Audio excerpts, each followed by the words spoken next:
From the city of Peaky Blinders, Birmingham, England, I would like to introduce you to Paddy Danda. As the world becomes more automated and the robots take over, it's imperative that we build the right human skills for the future. So pull up a chair, grab a samosa or two, and make yourself very uncomfortable. Hey folks, thank you for joining us for another episode of the Superpower School podcast. I'm your host, Paddy Danda, and today I am super excited because my special guest is from Romania. And I have a big love for Romania, which I will share during this episode. But she's also a trainer, a speaker in the field of business communications. So without further ado, Miruna, welcome to the show. Thank you so much. Very nice of you to have me here with you. You are welcome, Miruna. And I literally found out 2 minutes before the episode that you are actually from Romania originally. And my link with Romania, I'll tell you a story. So my father, he can just about speak English, even though he's lived in the UK pretty much most of his life. But he did a few years of work over in Bucharest in Romania. Okay. And for many years, he's claimed that his Romanian is fluent. And I never believed him. I didn't believe a single word of it until I got sent to Romania via my previous company when I used to work for Deutsche Bank. And we had a big office out in Bucharest. And he told me a few words and I was reluctant to use them because I wasn't quite sure if they were good words or bad words or what. But went true to his word. He had given me some really good vocabulary and I was able to communicate with the team. Nice. At a very basic level. I can't say I'm an expert in Romanian. And since then, I've built such a appreciation for the Romanian culture. And I have some amazing friends there. So that's my link to Romania. So nice. I'm happy to hear that.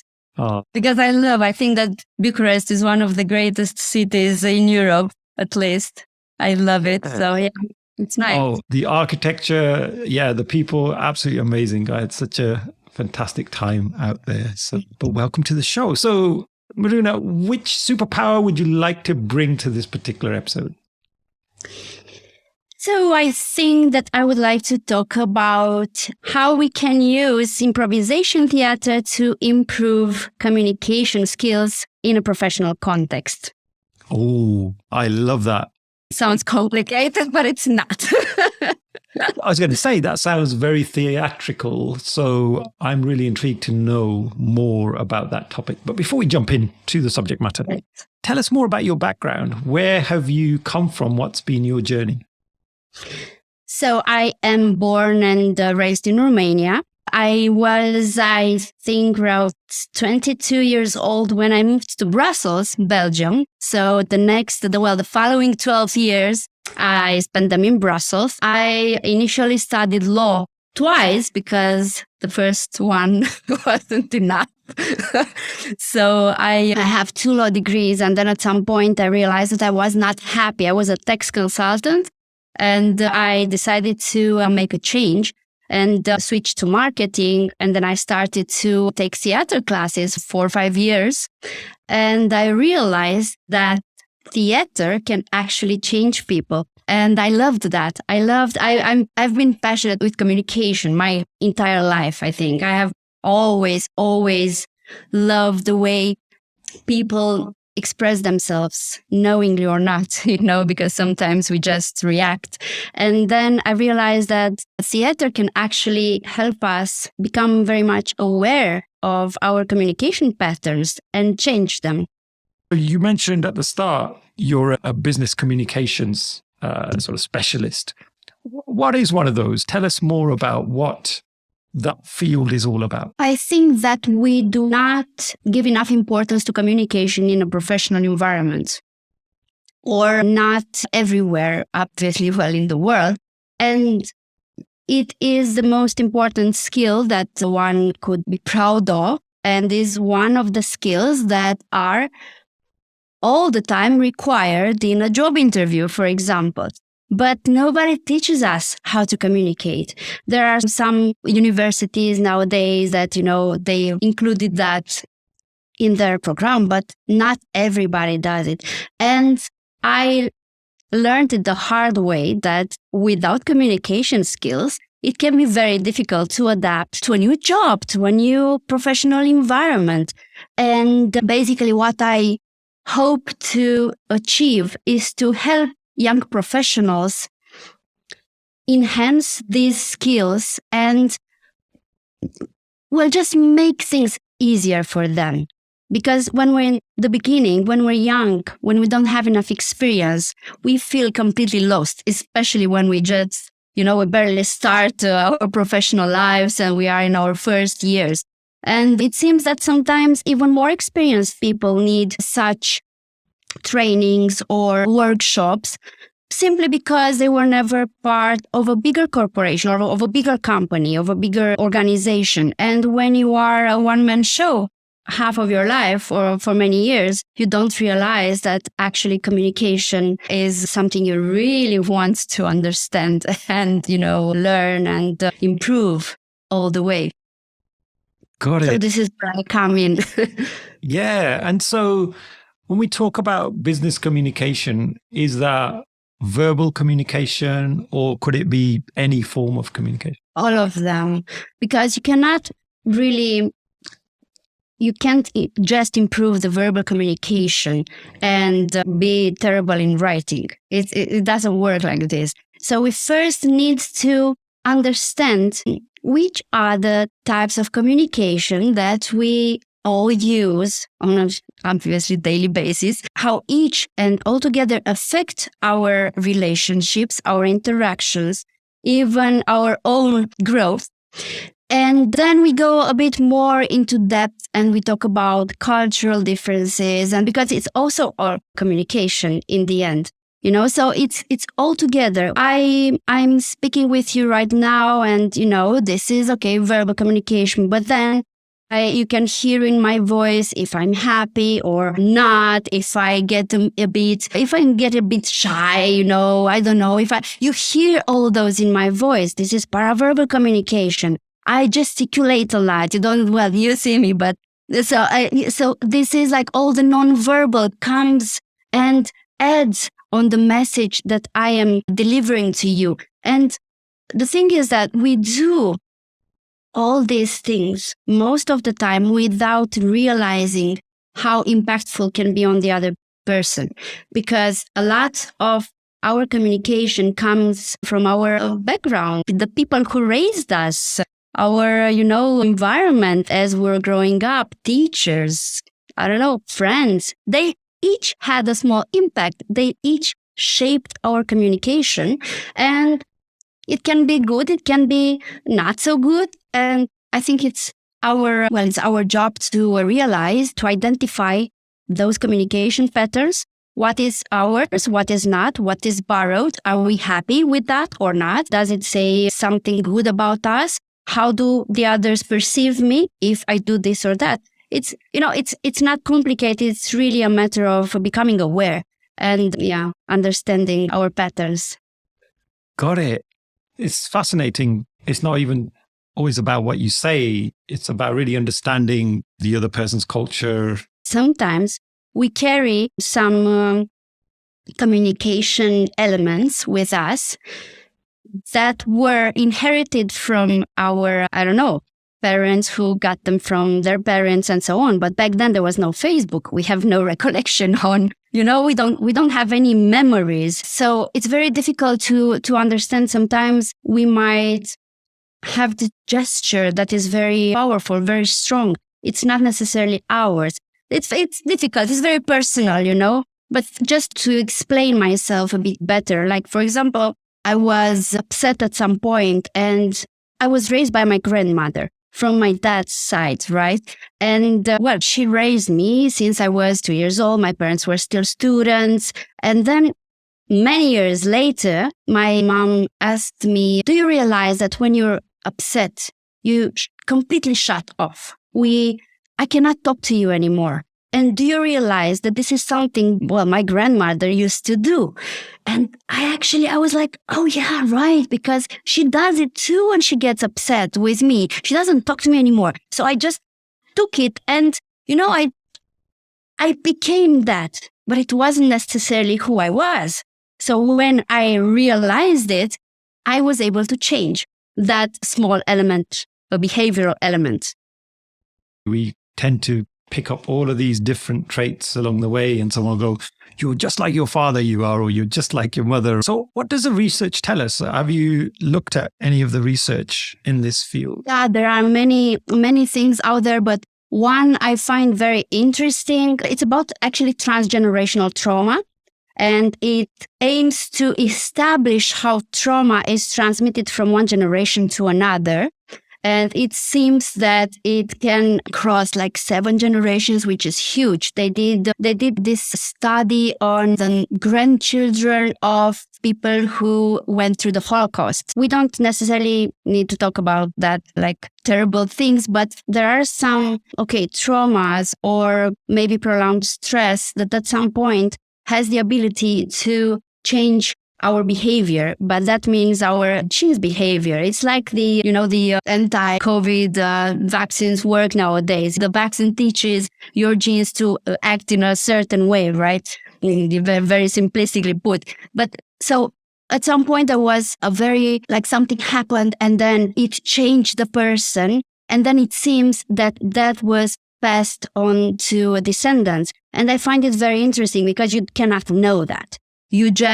You might have some reactions at some point or, but you don't know why. And I don't think I don't know how you can find out, but I find it very interesting that technology and science is now able to establish those links with our ancestors. Yeah, we're sort of the product of those generations without really knowing which bits we've taken from them and which bits have been newly created based on our new life. So, Miruna, if we go back to the superpower of improvisation, better business communication, tell me more about that. For somebody who has no idea what we're talking about, can you give us a very high-level explanation of what you mean?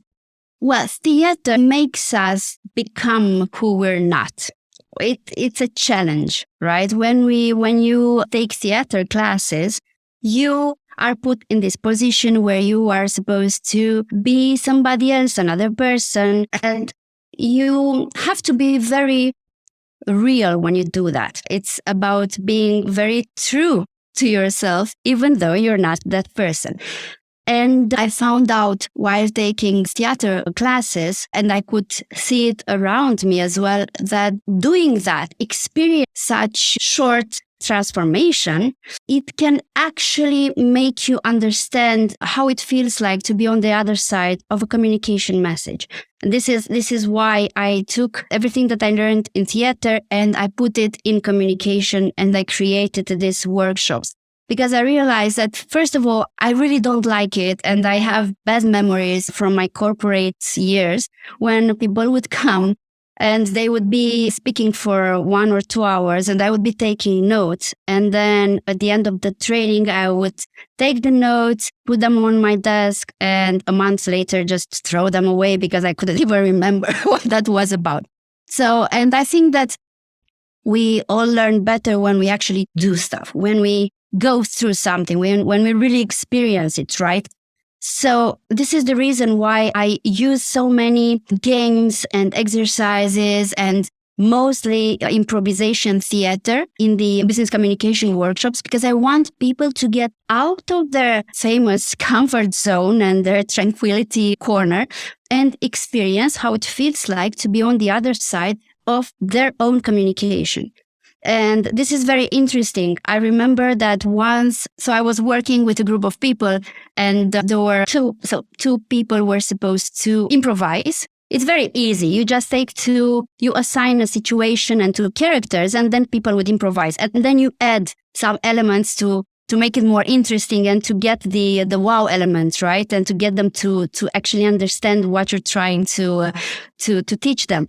And in that case, I had assigned very particular human nature characters. Like one of them was very dominant in the relationship and the other one was not. I don't remember. It was like something, it was a bad one. It was a drug dealer and somebody who wanted the drugs, So in the relationship, one was in a powerful place compared to the other one.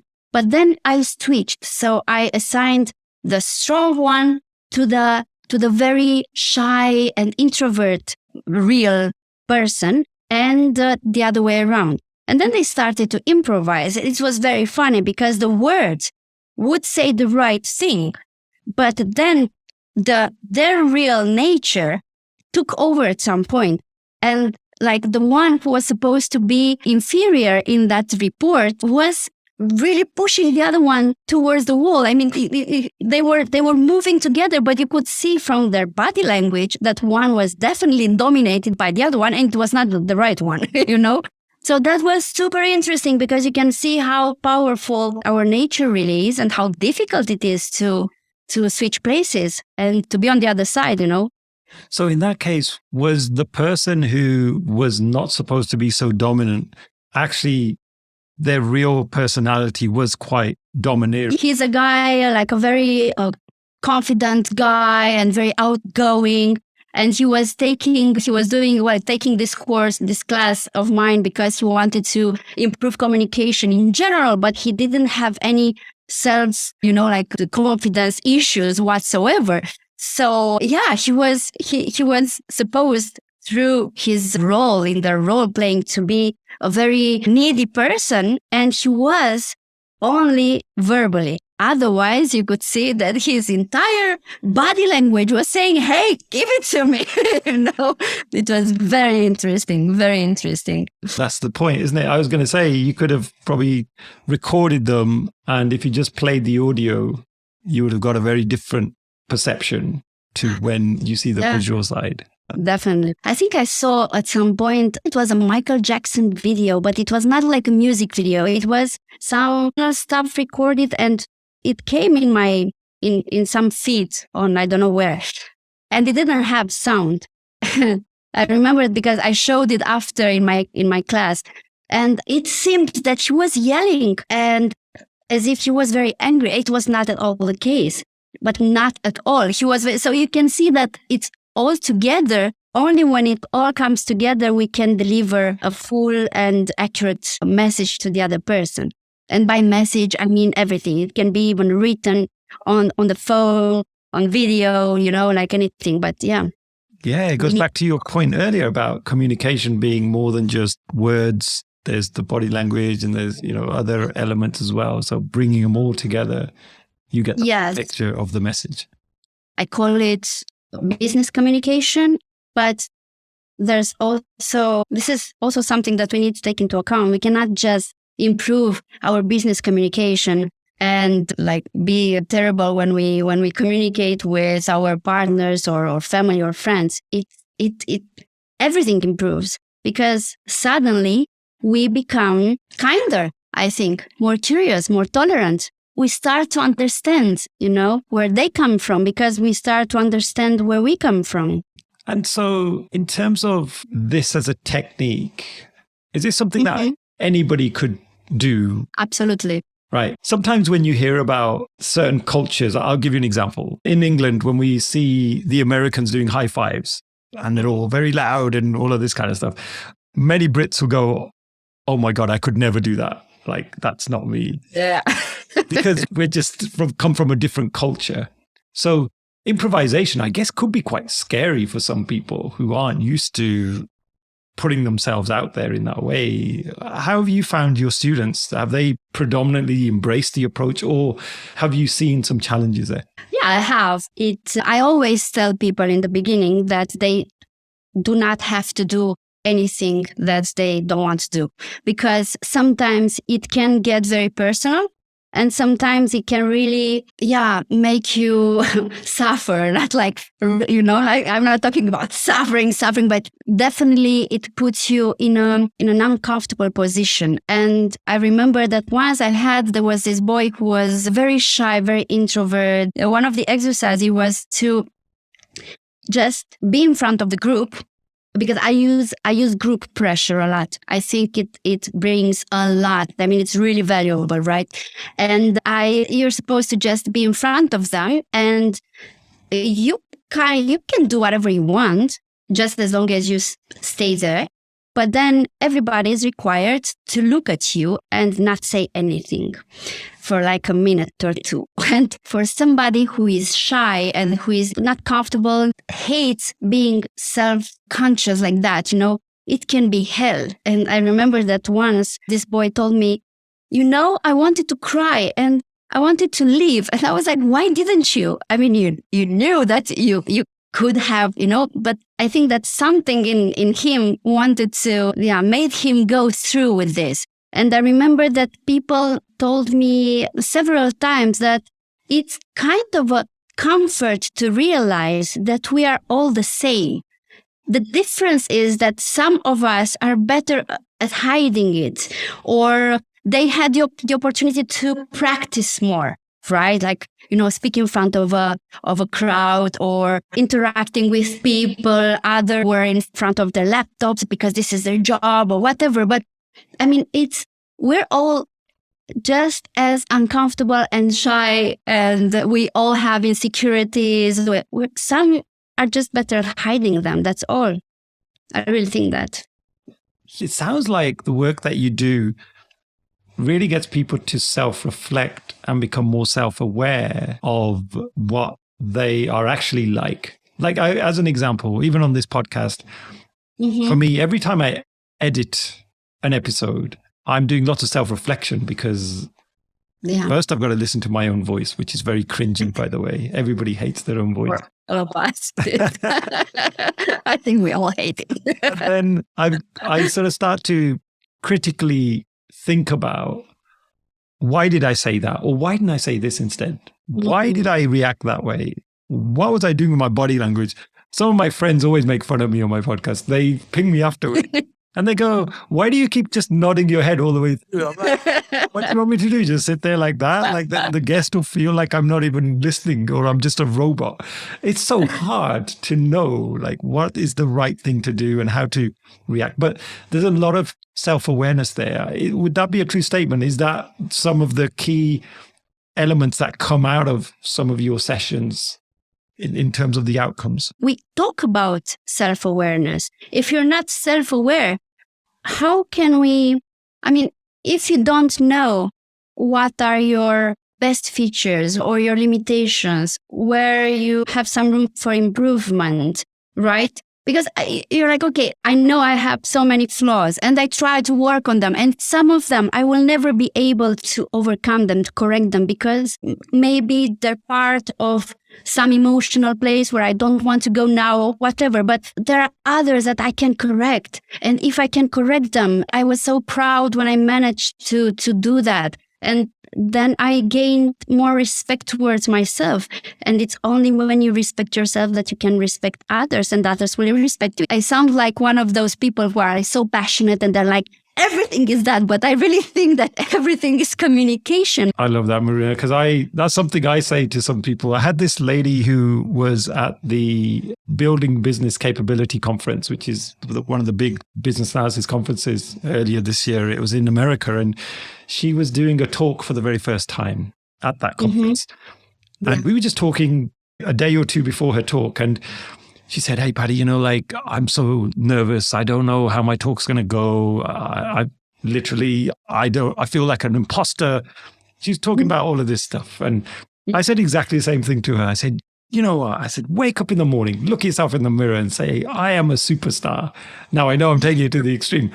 But I said to her, because if you don't believe it, if you don't believe you're going to do an amazing job, then how will anyone else believe you are going to do a great job? So absolutely, you've got to, like you say, almost own it, and you've got to convince yourself. Otherwise, if you're moping around going, well, I'm not really sure if I'm going to do a good job today, everyone, no one's going to have confidence in you. And straight away, I think you're on a losing battle from day one.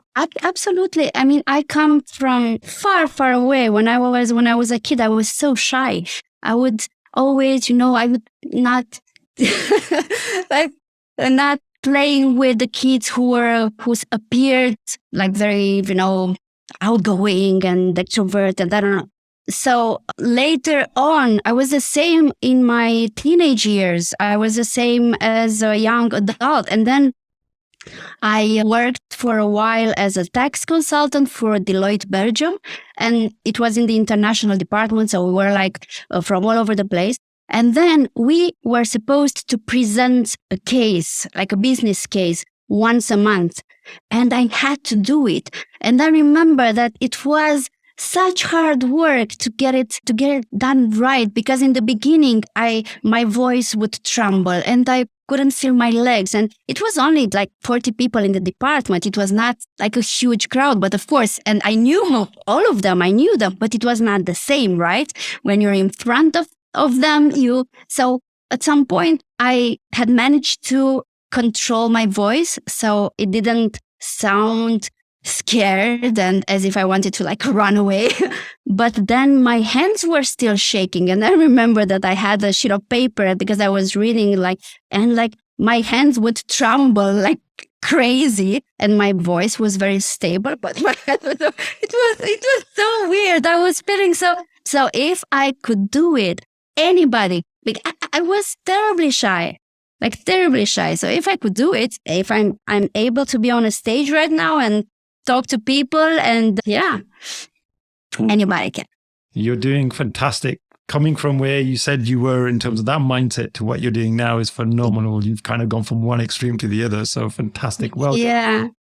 Could you give us one or two activities that if, for example, somebody listening wanted to try out improvisation as part of their practice, what might be a couple of practical games that they could do? For example, it's a lot of fun. It's a game where each person in the group, assuming that there are several people, will be assigned a TV channel, right?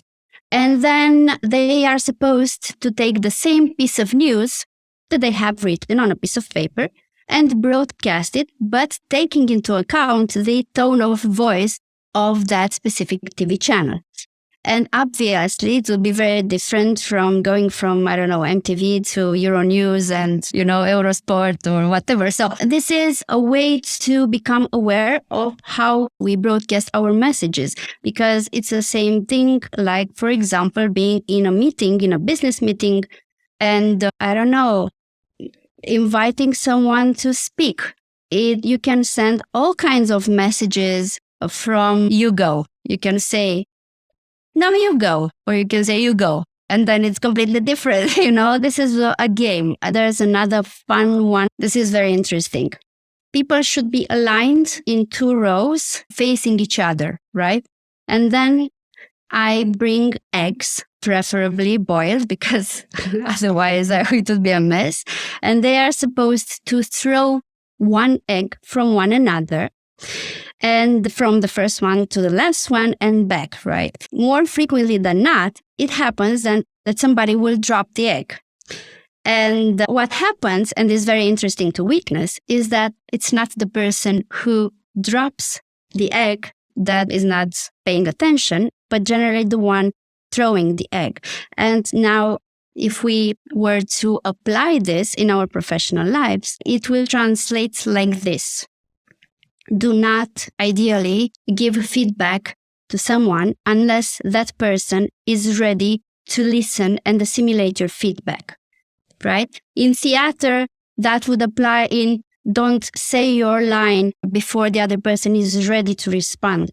But, in our professional lives, we can prevent so much, maybe not conflict, but not feeling good about themselves, or not or frustration or whatever. You can prevent so much of those bad feelings if we just waited for the other person to be ready for our feedback.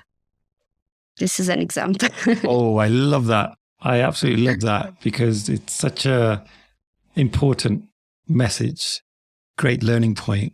I'm trying to picture the eggs, though, how that would work. But anyway. That's so much fun. We also did it with raw eggs. Oh my God. That is why I love so much doing this, because there are like 2 main reasons. First of all, is that I take like stupid things, stupid activities. They're like sometimes ridiculous, right? But actually, we learn something very, very valuable from each of those little silly games. And then because we learn from each other, it's not like I'm not coming there and, hey, I want to show you this because I'm, experienced and old and I know so much about everything in life.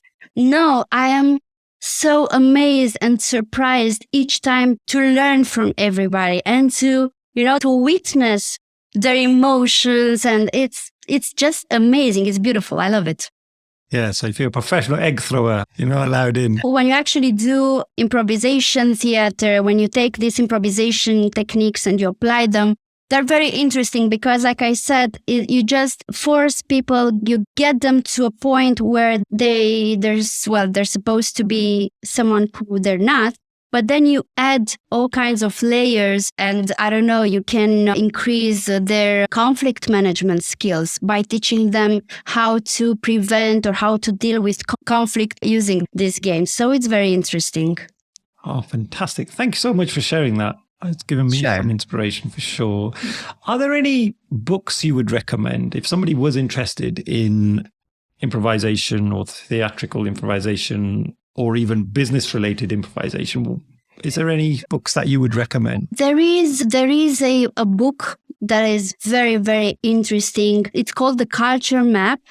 And it's written by Erin Meyer. And actually, it's about how different people react in various business or professional circumstances, depending where they are from. And you mentioned before this gap between the US and people in the UK. And it's so true. But there are so many others. And she actually managed to create this great map of cultural communication, depending where you come from. It's very interesting. And what I wanted to say was that I think that culture is not only about where you come from or speaking a language or another. I think that culture is really everything that relates to you as an individual, meaning, I don't know, the music you listen to, or your political orientation or religious orientation, or the food you like to eat, what you enjoy doing with your spare time.